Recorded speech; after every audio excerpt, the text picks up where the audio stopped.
বাংলাদেশের 48তম বিসিএস এর দুটো প্রশ্ন নিয়ে এসেছি। দেখো, প্রথম প্রশ্ন, log 2 plus log 4 plus log 8 plus এভাবে চললো, এই ধারাটির অষ্টম পদ কোনটি?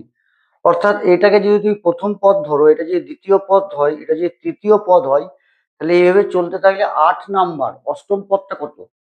তো একটা জিনিস খেয়াল করো, প্রত্যেকবার দেখো 2 করে গুণ হয়েছে, অর্থাৎ log 2 পরেরটা log 4, অর্থাৎ 2 দুগুণে 4। তারপরেরটা আবার দেখো 4 দুগুণে 8 হয়েছে, অর্থাৎ 2 করে করে গুণ করে করে গিয়েছে। এইভাবে তাহলে যেতে গেলে তোমার 8 নাম্বার বা অষ্টম পদটা কত? তাহলে এর পরেরটা কত হবে? 8 দুগুণে নিশ্চয়ই 16 হবে। তারপরটা কত হবে? 16 দুগুণে 32 হবে। তারপরটা কত হবে? 32 দুগুণে 64। তারপরটা কত হবে? 64 দুগুণে 128। আর 8 নাম্বার পদটা কত হবে? 128 দুগুণে 256, অর্থাৎ লগ 256 হবে আমার অষ্টম পদ। দেখো, অপশন এ তে আছে লগ 256, তাহলে এটাই হয়ে যাচ্ছে আমাদের সঠিক অ্যান্সার। নেক্সট অঙ্কটা দেখো, ওই যে যদি পি ইকুয়াল টু 16 এবং টিএপি ট্যাপ ইকুয়াল টু 37 হয়, তবে সিইউপি ইকুয়াল টু কত? এটা অ্যাকচুয়ালি তোমরা অঙ্ক বলতে পারো না, এটা একটু জেনারেল নলেজ টাইপের ব্যাপার। তো জেনারেল নলেজ দেখো, পি এর মান 16 দেওয়া আছে, একটু অন্য টাইপের থিঙ্কিং নিয়ে এসো।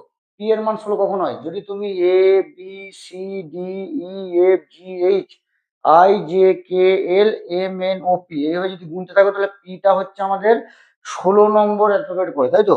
তাহলে পি এর মান 16 হয়, 16 নম্বর অ্যালফাবেট, তাহলে A1 B2 এভাবে। তাহলে পি সমান 16, এটা মিলে যাচ্ছে। এবং তাহলে টি সেই সূত্রে কত নম্বরে আসে?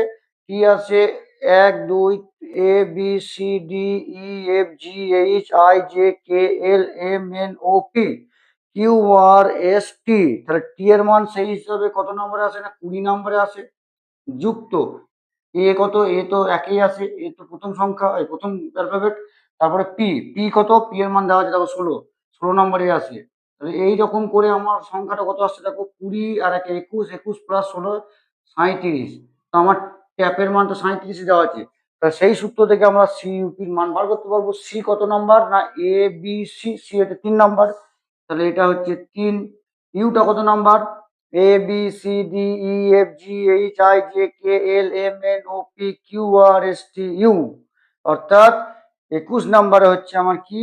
না, ইউ হচ্ছে আমার 21 নম্বর। আর পি এর মান আবার দেখো আমার দেওয়া আছে 16, এই তিনটে কি করতে হবে? যোগ করতে হবে। তাহলে 21 আর 3 24, 24 আর 16 যোগ করে 40, দেখো আমার অপশন এতে। এইটাকে অঙ্ক বলতে পারো না, এটাকে একটু তোমরা জেনারেল নলেজ হিসাবে ধরে নেবে, সাধারণ জ্ঞান। ভিডিওটা যদি ভালো লাগে থাকে, তাহলে ভিডিওটাকে লাইক করবে এবং বন্ধুদের মধ্যে শেয়ার করে দিও।